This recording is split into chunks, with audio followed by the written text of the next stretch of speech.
नमस्कार मित्रों, इस समय मैं मौजूद हूँ देहरादून के परेड मैदान में। परेड मैदान के दून पुस्तकालय एवं शोध केंद्र में यह जो पुस्तकालय है, यहाँ पर विभिन्न प्रतियोगिता परीक्षाओं की तैयारी करने वाले छात्र लगातार आते हैं और इस पुस्तकालय में बहुत सारे छात्रों ने अपने जीवन में सफलता अर्जित की है। इस पुस्तकालय में विभिन्न प्रकार के शोध कार्य लगातार निरंतर रूप से चलते हैं। इसके अलावा प्रतियोगिता परीक्षाओं की तैयारी करने वाले छात्र प्रत्येक परीक्षा में यहाँ से चयन होते हैं और यहाँ पर बहुत सारे छात्र जो हैं वो अपने जीवन में सफल हुए हैं। इसके अलावा इस छात्र शाम को यहाँ पर छात्रों के द्वारा समसामयिक मुद्दों पर परिचर्चा का आयोजन भी किया जाता है। और आज जो दून पुस्तकालय में शोध केंद्र है, यहाँ पर हम भी लगातार आते थे और यहाँ पर विभिन्न जो पुस्तकालय है, इसमें उत्तराखंड के विभिन्न स्थानीय तथा राष्ट्रीय जो न्यूज़पेपर हैं वो भी यहाँ पर जो छात्र हैं उनको पढ़ने के लिए मिलते हैं। इसके अलावा आप देख सकते हैं अंदर का परिसर है, फिर उसके अंदर परिसर है, बहुत सारी साहित्य हो गया, विज्ञान हो गया, कला हो गया, तमाम प्रकार की पुस्तक, दर्शन हो गया, अर्थशास्त्र हो गया, तमाम प्रकार की पुस्तकें इस पुस्तकालय में रहती हैं। और यहाँ पर पूरा आज संडे के कारण यहाँ पर अधिक छात्र नहीं है। वैसे ही ये लाइब्रेरी में पूरा छात्रों की अधिक संख्या इस पुस्तकालय में रहती है और छात्र बहुत अधिक संख्या में यहाँ पूरा अंदर बाहर पूरा खचाखच छात्रों के द्वारा बना रहता है। और लगातार यहाँ पर जो छात्र हैं वो बाहर अक्सर जब सर्दियों का मौसम होता है बाहर पे भी चर्चाएँ करते हैं। तो छात्र इस प्रकार तो अभी यहाँ पे पार्किंग के लिए भी खूब अच्छी यहाँ पे व्यवस्था, इस प्रकार से पार्किंग की व्यवस्था भी है। और इसका हम फ्रंट दिखाना चाहेंगे, जस्ट रोड से बिल्कुल समीप है ये, इस प्रकार का खूबसूरत। और इसका एक मिनट, इसमें अभी इसका नया भवन जो बन चुका है, मॉडर्न लाइब्रेरी निर्माणाधीन है। और कुछ ही दिनों में हमारे जो यहाँ पे पाठक हैं हमारे रतुड़ी जी बताएंगे कि इस दून पुस्तकालय से आपका जुड़ाव कैसे हुआ। सर, मैं यहाँ पे किसी भाई ने बताया था कि अच्छा यहाँ पे लाइब्रेरी है और वहाँ यहाँ पे बुक्स वगैरह अच्छी मिलती हैं। तो एक दिन मैं यहाँ पे आया, तो उसके बाद जब एक दिन यहाँ आया तो उस दिन के बाद से यहाँ छोड़ नहीं पाया मैं। बहुत ही अच्छा लगा मुझे और आनंदमय यहाँ पे जो वातावरण है आनंदमय है और पढ़ाई के लिए यहाँ पे बहुत अच्छा एक जो मिलता है, एक वातावरण मिलता है, वो बहुत ही अच्छा है और हम काफ़ी समय से यहाँ पे। तो अच्छा, जैसे आप यहाँ पर आते हैं, आपने बहुत सारी प्रतियोगिता परीक्षाओं में सफलताएं भी अर्जित की हैं। इसके अलावा आप यहाँ पे आते हैं और हम विभिन्न प्रकार के न्यूज़ चैनलों में जो आप समसामयिक मुद्दों पर अपनी बात रखते हैं, यहाँ पे ये भी मैंने कई बार आपको न्यूज़ चैनलों में भी देखा है। और जैसा कि आपको पता है कि कोविड के बाद थोड़ा सा छात्रों की संख्या यहाँ पे कम हुई है, लेकिन जो मॉडर्न लाइब्रेरी के बारे में आप बता रहे थे कि मॉडर्न लाइब्रेरी कहाँ पे बन रही है इसकी। सर, ये मॉडर्न लाइब्रेरी है, जो ये वर्तमान जो लाइब्रेरी है उसी के अगर पीछे जस्ट पीछे देखोगे आप, पहले यहाँ पे जहाँ पे धरना स्थल पूर्व में धरना स्थल था वहीं पे है। और आपका ये बस स्टेशन भी है वहाँ पे, तो वहीं उसी के बगल में है। और ये बहुत ही अच्छा शानदार बन रहा है और मॉडर्न लाइब्रेरी है। आपको उसमें इससे अधिक सुविधाएं मिलेंगी, बच्चों के लिए भी इसमें पुस्तकें होंगी और डिजिटल रहेगा और यहाँ पे कंप्यूटर का भी वहाँ पे वो रहेगा और इंटरनेट सुविधाएं हैं, बहुत सारी चीज़ें आपको वहाँ पे मिलेगी। और एक ये स्मार्ट सिटी के तहत उस लाइब्रेरी का निर्माण हो रहा है और बहुत ही अच्छा आपको वहाँ पे देखने के लिए मिलेगा। और कुछ महीनों में 2-3 महीनों में आपको वहाँ पढ़ने के लिए आ सकते हो। धन्यवाद, आपने हमें अपना समय दिया, इसके लिए बहुत बहुत धन्यवाद रतुड़ी जी। ये पुस्तकालय का पूरा बाहरी परिसर है। यहाँ पर सर्दियों में लोग धूप सेकते हैं और फूलों की बिल्कुल यहाँ पे बड़ी फूल खिलते हैं, बहुत सुंदर। ये अंदर का परिसर आपको दिखा रहे हैं, पूरा बैकग्राउंड।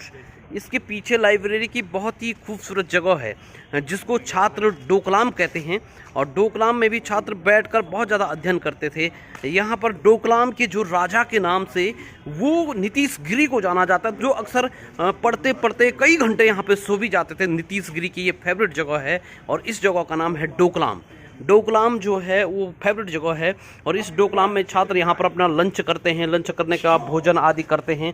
इसके बाद डोकलाम में कई सारे छात्र जो प्रतियोगिता परीक्षाओं की तैयारी करने वाले छात्र होते हैं, वो बैठते बैठते जब थक भी जाते हैं तो यहाँ पर लेट भी जाते हैं। और ये लेटने का सबसे अच्छा स्थान जो राणा है नीतीश गिरी, उनका बहुत फेवरेट स्थान है। वो आराम से यहाँ हाँ। यहाँ पे इजाजत किया था यहाँ इधर डोकलाम सर्वप्रथम जो सोने की जो प्रक्रिया शुरू की थी वो राणा जी हैं, और ये काफी विवादित क्षेत्र रहा है, और ये काफी समय यहाँ पे लड़ाई भी हुई है। अच्छा। तो ये बहुत ही मतलब एक लड़ाई मतलब प्यार की लड़ाई है, उस टाइप की से लड़ाई है। वो तो आप समझ सकते हो कि जब लोग अधिक पढ़ लेते हैं तो एक विवाद हो जाते हैं, शब्दों के विचारों के विवाद हो जाते हैं। उसी विचारों में यहाँ पे थोड़ा बहुत लड़ाई भी हुई है।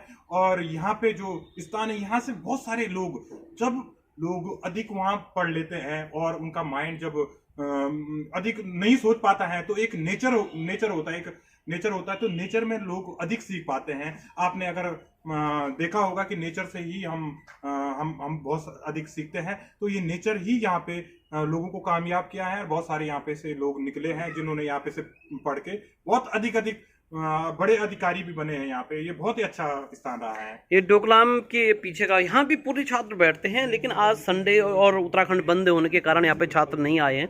वैसे छात्र यहाँ पे लगातार पढ़ते हैं। बहुत बहुत धन्यवाद जी, आप सब लोगों ने देखा। ये है दून पुस्तकालय शोध केंद्र का टी पॉइंट, जहाँ यहाँ पर लाइब्रेरी से पढ़ने के बाद छात्र आते हैं और जो अपनी थकान मामू की चाय से मिटाते हैं। और यहाँ पर छात्र पहले से ही, ये जो टी पॉइंट है ये चर्चा का केंद्र रहा है। और यहाँ पर हमारे बड़े भाई साहब हैं जो इस दुकान का कुशल संचालन करते हैं, और ये यथासमय छात्रों के लिए चाय उपलब्ध कराते हैं और छात्रों की बहुत सारी मदद भी करते हैं, आर्थिक रूप से हो या किसी छात्र के पास अगर पैसे नहीं हैं तो उसे वो खाना भी खिलाते हैं। और बशर्ते वो कुछ महीने बाद दे, कुछ दिन बाद दे, भरपूर मदद यहाँ पे हमारे बड़े भाई करते हैं, जिनका यहाँ पे आप देख सकते हैं छात्रों के लिए चाय है, खाना है, जो सुबह से शुरू हो जाता है और शाम को 5 बजे तक ये कार्यक्रम चलता है। इसके अलावा ये जो स्थान है, यहाँ पर उत्तराखंड के तरह स्थानों के लोग आते हैं और इनको मामू के नाम से ने देहरादून में हर कोई जानता है। और बड़े बड़े यहाँ पर अक्सर ये जो क्षेत्र है ये आंदोलनकारियों की शरण स्थली भी रही है। और यहाँ पर इनको उत्तराखंड के प्रत्येक क्षेत्र के लोग जानते हैं। और यहाँ पे अभी हमारे बीच में इसी स्थान पे कुछ छात्र, वैसे आज संडे है और उत्तराखंड बंद भी है, इसलिए यहाँ पे कुछ छात्र अभी हैं जिनसे मैं पूछना चाहूँगा कि मामू के हो। नमस्कार, रतूड़ी जी हैं हमारे बीच में, और जो अभी उत्तराखंड लोक सेवा आयोग के प्रतियोगिता परीक्षाओं की तैयारी कर रहे हैं। तो बाबा जी, उनका नाम उर्फ बाबा है, मोहित रतूड़ी वैसे इनका नाम है। तो बाबा जी, आप यहाँ पे काफ़ी समय से मामा के ढाबे पे आ रहे हैं, तो कैसा आपका अनुभव रहा है? सर, ये देखते हैं, हम जब पढ़ाई करते हैं तो एक ऊब जाते हैं पढ़ाई करते करते, और तो कहीं ना कहीं ये होता है एक लंच टाइम या एक टाइम चाहिए किसी भी छात्र के लिए, वो लंबे समय तक नहीं बैठ पाता है। इसलिए हम पढ़ने के बाद एक चाय पीने के लिए यहाँ पे आते हैं और मनोरंजन भी होता है। और हमारे भाई है, चमोली से है ये, तो बहुत सारी जानकारियाँ मिलती हैं और अच्छा लगता है यहाँ पे चाय पी के। और मानसिक स्थिति भी हमारी सही हो जाती है, क्योंकि एक स्थान में बैठकर एक व्यक्ति ज़्यादा देर तक किसी स्थान में नहीं बैठ पाता है, तो इसलिए थोड़ा हमारा यहाँ आना भी हो जाता है और घूमना भी हो जाता है और अच्छा लगता है यहाँ पे चाय पी के। हाँ, तो जो यहाँ पे हमारे बड़े भाई साहब हैं, उनका चेहरे की मुस्कान देखकर जो छात्रों की अधिकांश थकान होती है वो अपने आप ही ऑटोमेटिक आधा कम हो जाती है। तो ये बहुत ज़्यादा इनका यहाँ पे छात्रों का बहुत ज़्यादा मदद की है। और कई सारे छात्र जो प्रतियोगिता परीक्षाओं में चयन हो गया है, उन्हें आज भी याद करते हैं। तो इस प्रकार से इनका बहुत अच्छा यहाँ पे चलता है। जी बताइए।